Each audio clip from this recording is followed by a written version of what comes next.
Guminte Surabaya bongkar pasar baru Simomulyo nang Kecamatan Sukomanunggal Mau Awan. Pasar iku dibongkar polahe sing ngelola pasar duwe utang sewa atusan yuta repes nang Guminte Surabaya. Bongkar-bongkaran iku mlaku sepaneng polahe ditolak para bakul pasar.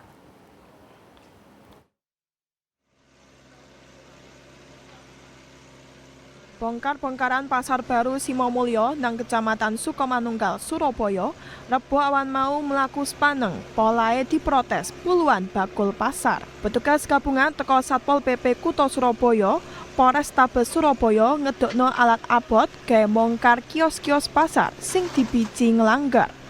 Tapi upaya iku sempet didandangi puluhan bakul pasar. Para bakul iki protes nolak panggone golek sandang pangan dibongkar.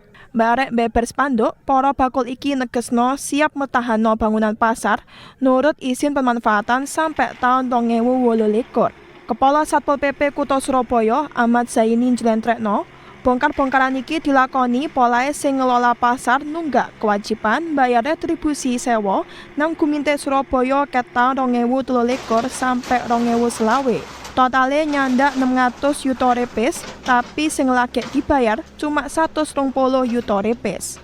Dadi sik kurang 480 yuta repes sing sampai saiki durung dibayar.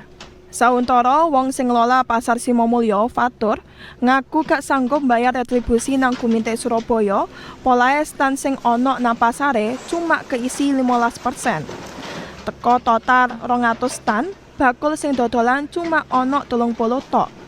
Fatur medek, wong-wong males nyewa, polahe TPS sing sadurunge adoh teko pasar dipindah nyidek pasar. Masih sempet sepaneng, bongkar-bongkaran iki pancet melaku cakning. Secara bertahap, petugas bongkar pirang-pirang kios dhisik sauntara liyane dipasangi pita cek gak digawe dodolan. Dewi Imroatin, JTV.